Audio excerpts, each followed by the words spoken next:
a person cannot understand another culture unless he or she experiences that culture, bees in that culture, and gets trained and educated and assimilates within that culture to fully extent, or to some extent taking significant interest and education within that. Then that person can understand somebody else's culture better. So our theme of the engagement with the children in so far has been, a child is a byproduct of the environment he or she grows up in. And that is the key theme really. A child is the byproduct of the environment he or she grows in. Because children, according to the hadith, children are born innocent, pure, masoom.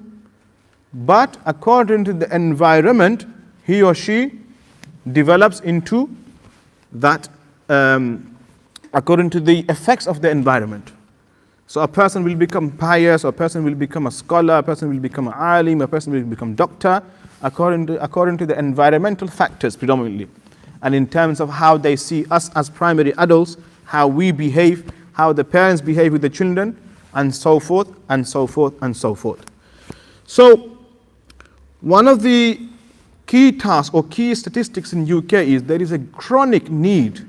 There is a chronic need for foster carers in UK in the first place. That's the first thing.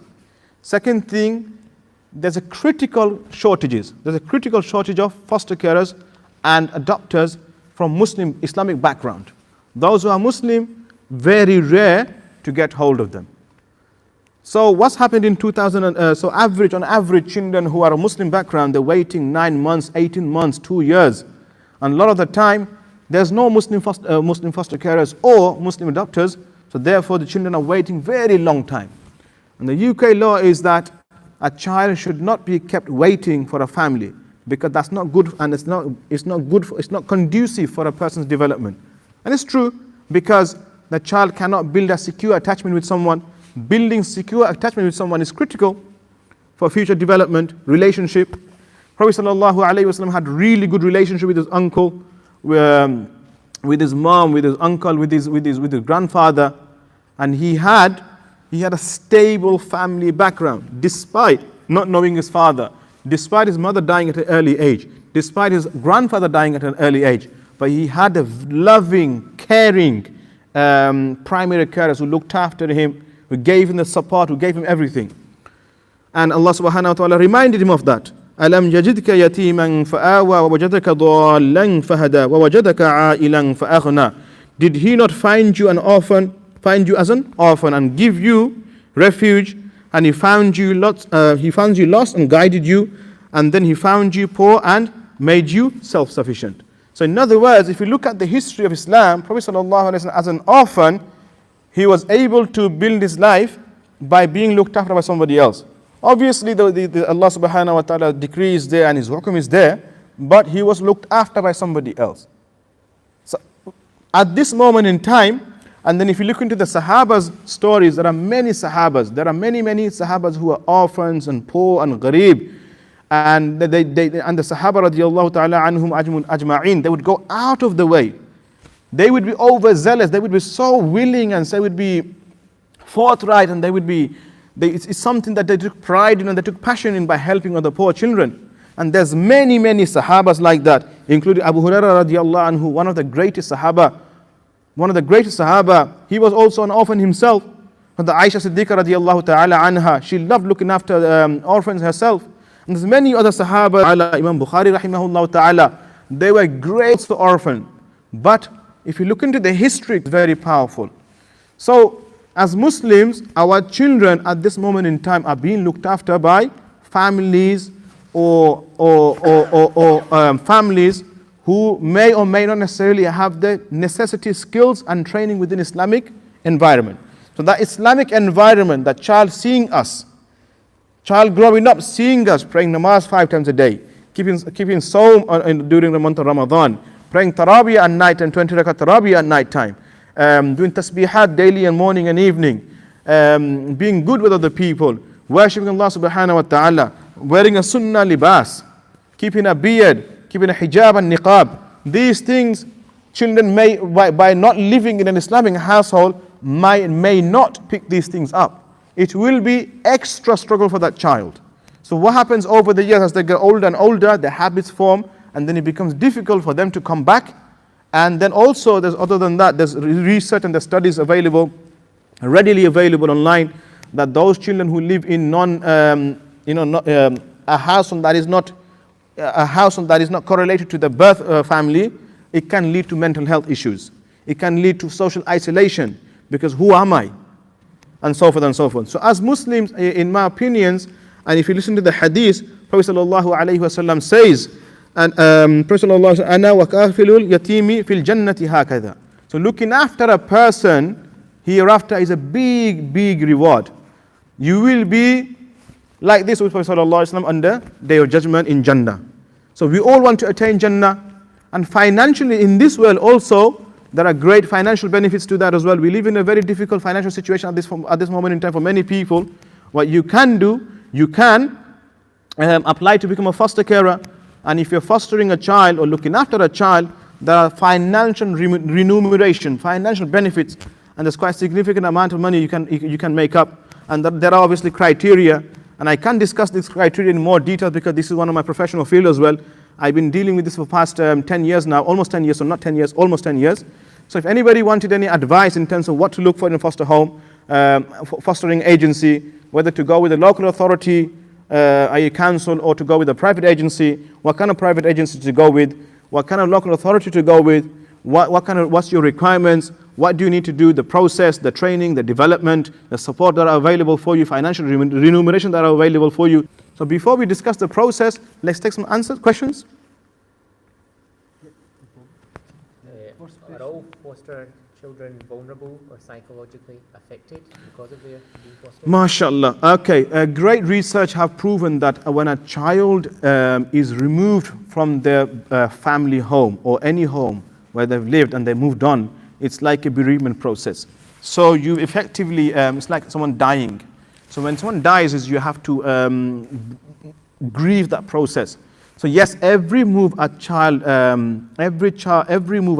makes, as in leaving from the birth parent to some other house, it has an effect, and that may sometimes lead to many different challenges, behavioral issues, emotional issues, mental health issues, all types. Every child is different. Some significant impact on the output, but with hard work, with dedication, and with being right trained, and with the right heart, you can heal that person's hurt and pain, 100%. So is the biggest challenge then on rectifying that child's behaviour or their outlook? Basically, looking into child's history, why they didn't care, why they're no longer living with the parents. Sorry, do I need to repeat the question first? Yes. Yeah. What's the question again? Yeah. So based on the first answer, that indicates that the biggest challenge a fostered child has is their outlook and their mentality. So outlook and the mentality is that the biggest issue.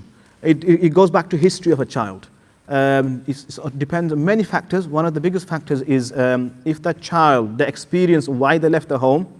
So if they've been physically abused by the birth parents or the family members within the household, that will have a significant impact. If there's abandonment, they've been abandoned by them, that will have its impact. If there's been other abuse like sexual abuse or continuous perpetual physical abuse, lack of food. I know children who have not been fed properly and they were eating out of dustbins. Then that has its own issues.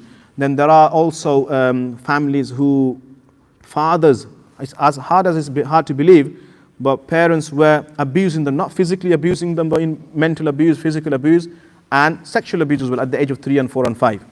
So that has its own impact. So it's basically history of the child. What are the implications of parda? What are the implications of parda with the foster child or adopted child? MashaAllah, allowed to adopt. Then there has been a fatwa given not long ago by our respected ulamas. They said both is allowed, fostering is allowed, adoption is allowed. Why? Let me give you into the bit of history in that. What's the difference between fostering and adoption? MashaAllah. I'm glad because this is a full day training that I'm doing, and I'm doing it in how many? 15 minutes of overview. Jazakallah. Subhanallah. Adoption is when a child becomes your child legally. That's adoption. And you don't get paid an allowance for that. There's no professional fee attached to it. Whereas a fostering is you looking after a child temporarily or a long-term basis until the age of 18, or it could be 1 day, it could be 2 weeks, it could be 3 months, it could be bridging placement, different variety of placement. Basically, that child is not your child. You're just a foster carer, a professional foster carer who is doing the substitute job of a mother and a father. Substitute job of a father and mother, and you're treating that child as if your own, but there's no inheritance involved. There's no, they're not considered your child by any rights, etc., etc. That's the key difference between the two. But in terms of the process of looking after the children, very similar. Very, very similar. Well, slightly different, but very, very similar. Adoption process is a bit more lengthy, a bit more strenuous. There are far more training and development things that you need to go to. And obviously, being an adopter is like your own child. If the child is not suited to your needs or something's happening, major breakdown happens, then theory, basically, that child might end up in care far quicker than your own biological child. So going back to your question earlier, is what's the parda issue? Okay. So the ulamas, there are two opinions. And there are quite a few ulamas, few of our former colleagues, former students of ours, together we studied, and the muftis and the ulamas and the al-Umbari also included in that fostering and adoption is allowed. Why? Because, now let me give you a bit more explanation. You see, when a person studies in maktabs and madrasas and Islamic institution, typically that person will be Muslim. That person will be Muslim. Practicing Muslim too as well. You're not going to go to the masjid if you don't believe in Islam. Maybe you'll come to the masjid for a visitor, just to have a look, just the way we have open days, and people come to have a look, that's about it. Or some interest in that. And you're definitely not going to do alim class, well, majority of the time you're not going to do alim class if you're not Muslim. And so what does these education establishment masajid do? It accentuates, accelerates and increases your ilm and your knowledge and your taqwa based on being a mu'min. So you're a believer, and that increases the iman. Whereas in fostering, if a child is not living in an Islamic environment, high probability, very probable, that child will end up losing iman. Just double check and going back to the questions. Yeah. So Is asking the challenge of further. I'm coming to that. I need to say this before I come to that. So high probability is that child will lose iman. So what happens then is the fostering is an absolute necessity in order to preserve a person's iman. So therefore, and under that context, a child is mild, he or she reaches the bulugha. So as soon as he or she becomes baligh, that person is no longer a child, that person is considered as young adult. Whereas in the UK law, according to the law, Children Act, that you are a child until you reach the age of 18. So under that context, the local authority has a legal obligation to provide shelter and home and protection and care for that child until at least he or she becomes 18, minimum criteria. Obviously at the age of 16, depending on which country you are, a child can take themselves out. So the ulama is saying, in terms of parda, you take due measures and due care, but it's still allowed. Parda issue is fine and it's okay.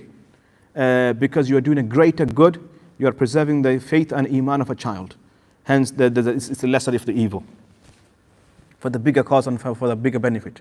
But there is a fiqhi rule regarding that, and I could get Abdul Ghafoor Sahib to give an in-depth detail on that, no problem. Sister wants to contact us, you can email us.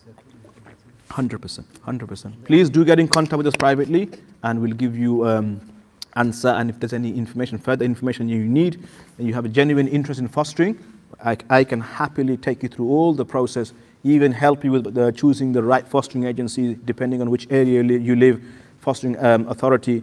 There are a lot of fostering out there, agencies out there, but not all of them may be necessarily good for your circumstance and situation. And it's free of charge, by the way. We don't charge a single penny. All we ask you is to make dua for us. Email address is in the comments. Email address is available on the comment section. So finding a family who meets that child's interest, hobbies, characteristics, experience, how damaged they are, or what background they come from, what religious background they come from, ethnicity, finding all that is difficult. And above all that, finding a Muslim foster family is like near impossible. They're like gold dust. Even then, they're not many around. So what happens is a lot of the time, majority of the time, even when I was matching children to the appropriate family, Syrian children a few years ago, there was approximately, I think 80 children that came to Birmingham. So we had to quickly match them to different places. And 80 of them did not end up going to Muslim families. I think 1 or 2 went to Muslim families, the rest of them went to other families who had a basic training of what Islam is, what halal and haram is. And unfortunately, people have limited understanding of halal and haram. They think halal is halal meat and that's it. They don't understand halal and haram is a lifestyle. There's a lack of understanding around that. So us professionals, we were busy educating and training people in terms of what halal is, what haram is, and so forth and so forth. But what would you do? Would you rather have a child who's homeless or waiting in a care home, or give that child a home? And that's where the debate and argument came from. Came to at the end. In my experience, and often children had to be shipped after in the right way, because wrong environment will get you to be in the wrong area. If you heard one of the bayans of one of the Ghafur Sahib, he talked about ittar shop, a perfume shop, and being somewhere else. So if the child is within a perfume shop, he will smell of perfume. If the child is not in a perfume shop, in a manufacturing place, the metal, what do you call that? Blacksmith. In a blacksmith's place, you're definitely going to be affected by that too. So it's the environment. We need to create an Islamic environment. Islamic environment doesn't mean just putting a musalla, a Quran on top of the shelf, and that's it.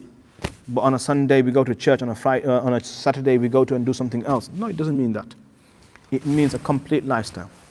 And children copy what you and I do.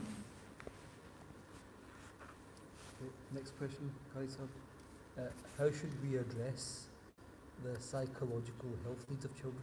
Subhanallah, every single child is unique. What I would say is, without knowing the history of the child, I cannot answer this question, simple as that.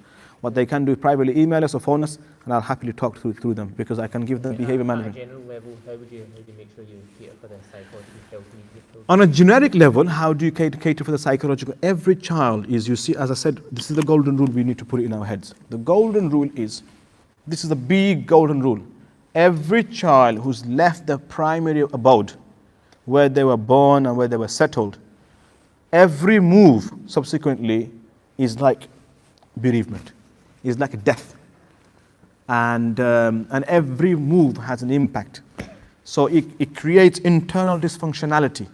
And I remember I talked about the 4 cycle, identifying, isolating, empathizing, which means talking the internal fears of a child. The child will not be able to express. They will express it through behavior and body language and so forth. Then taking them back on a journey, and then finally putting consequences in. It's a specific method of behavior management, and there's been research done behind it, and there's been few changes, and there's few added on that. There's a theory within the social work model, and from that's where it comes. So how do you deal with a child? You need to understand the history of the child. Again, the history of the child is critical.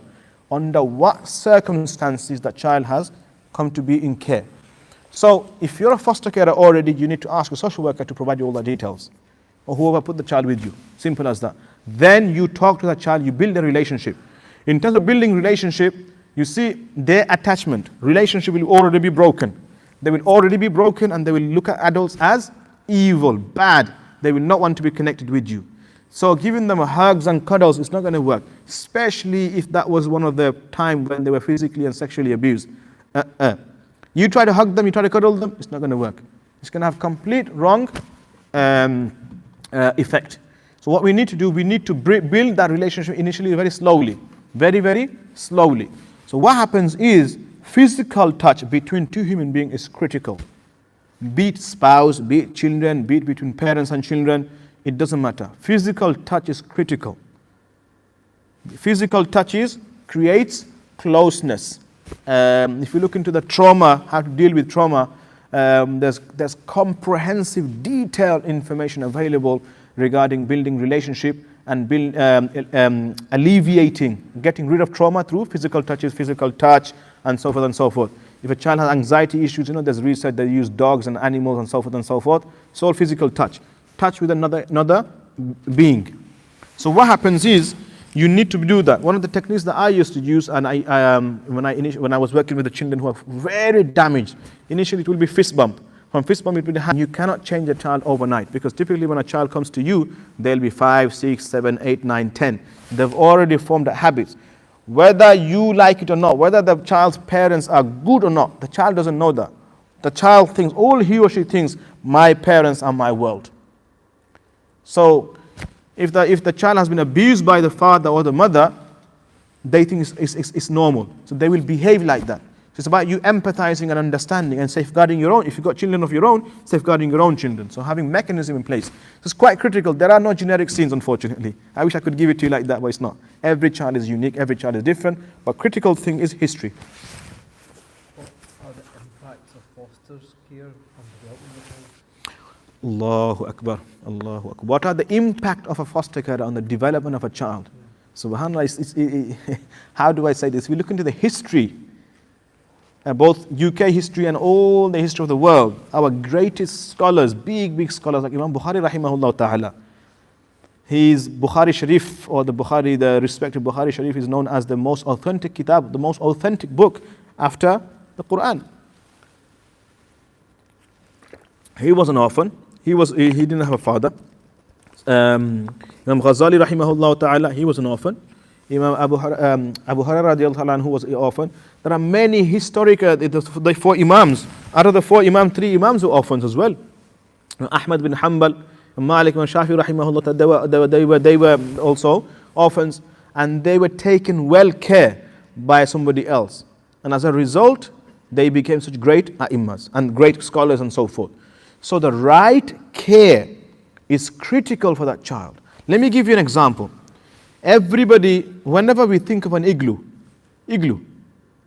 we think of an igloo as cold and unwelcoming and uncomfortable place full of snow, and subhanallah, I can't sleep there, it's going to be very cold. But if the igloo is done correctly and done properly, you can actually sleep inside with the heater on and so forth and so on. It can become quite comfortable. So look at yourself as foster carers as igloos. If you as a foster carer had the right heart, you treated that child as your own child.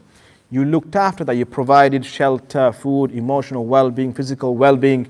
You gave them good education. You empathized with the problems. You continued to advocate on their behalf to schools, colleges, universities. You gave them a good Islamic education. You made them a hafiz. You made them an alim. Subhanallah. The impact cannot be underestimated. If the child is happy in the home of where he or she is living, thanks to your effort, and it's not going to be easy, and let me tell you that much now, it's not, I'm sharing that with you, it's not going to be easy, it's going to be challenging. And that's why, because it's challenging, you will enter Jannah, inshallah, and be with Prophet ﷺ like this. So, impact is huge. Impact is major. And the good thing about that is also, as well as you're doing this for spirituality gain and for the purpose of Jannah, you will also be financially remunerated. There's 2 elements to it. There's your elements to it, fees elements, and there's another element to the maintenance element of the child. So combined, it can make a bit of a full-time wage. We have some questions from your last week's session, if you don't mind, or do you want to do some finish off? No, if there's, sure, it's up to you, as you wish. If your parents are divorced, who should you listen to?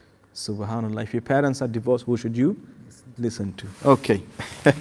From in terms of who should you be living with, and so forth and so forth. Before the child becomes understanding, and usually before the age of 7, the child should be with the mother. Child should be with the mother, and the mother's side has rights over the father, more rights over the father, because of the that's the ruling regarding that. So the child should be more, if the mother's not available, then it's her mother. If she's not available, then it's her sister. The father's side come right at the end. Father's side come right at the end. However, when the child is older, then he can choose who he wants to live with. And that's when compatibility. But that doesn't mean if the child is going to live with the mother stops the child from seeing the father. That's not correct. Because child in UK law, child's right to see the parents. And 98%, I mean, that's a very high, astaghfirullah, I'm being very judgmental. But in my experience, so let me make it my personal to me, cannot agree to, mutually agree to child's contact with each other. Cannot agree to a mutual contact between each other. And that leaves the child very vulnerable, in a very dangerous situation, and in the middle of two arguing and quarreling parents. That's why the law has been changed recently, where in order for you to go to the court to get a divorce and to get a child arrangement order in place, you have to go through mediation. Because the law recognizes that children are being damaged and dysfunctional. So it's cooperation. And I think in one of my talks I said when the child reaches teenage years, they typically are looking for a friend, someone to confide in and get guidance in. And it's our responsibility to be less directive to teenagers. Less macho and less ordering around. It's about cooperation, explaining to them, building. Because life is about negotiation. Life is about talking to each other. Life is about cooperation, working with people and dealing with challenges. So all this goes in the home in the beginning. You are training that person to become the tomorrow's leader. So definitely, partnership and cooperation, definitely. And then we have two other questions. Is depression a sign of weak iman? Subhanallah, I know who that person is because I had an email, I think, come through, and I dealt with that. I think they wanted a specific answer from Abdul Ghafur Sahib. They were hoping for an answer from him. And I remember I answered that very first week, the first question, emotional imbalance, and I gave a detailed answer, and they wanted a bit more to speak to Abdul Ghafur Sahib specifically. So what we're going to do with that person is we're going to give Abdul Ghafur Sahib's email address or phone number, and they can have a private conversation with each other. So I think that's all the questions that we have. Subhanallah. So you can conclude. Can we conclude? Inshallah. So if you want any further information regarding fostering, the needs of fostering, importance of fostering, who to choose in terms of going, what skills you need, anxieties you may have, any perceptions you may have, any negative issues you may have, by all means get in contact with us. And we can do a formal, inshallah, after lockdown, we'll do a formal workshop regarding that. It's very hard to talk about an issue in 15 minutes and covering everything. So I hope I covered the main points. The point is, there is a chronic, critical need for Muslim foster carers. And your role cannot be underestimated. In my opinions, you will be preserving the iman of these children going forward, and safeguarding them from many evils of this world. And many children, this is statistically proven, children who are in care, very less likely, I think it's about less than 1% will end up in university. And the level of GCSE or the seniors is very, very low. A levels, very low. Secondary school and pre-university is very, very low.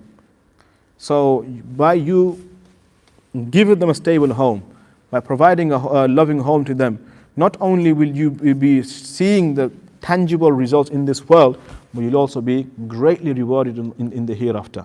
Prophet ﷺ guarantees Jannah for you and for all of us. So may Allah subhanahu wa ta'ala first and foremost accept what's been said, give us the tawfiq to act on accordingly, and may Allah subhanahu wa ta'ala safeguard us from all the wrongdoings.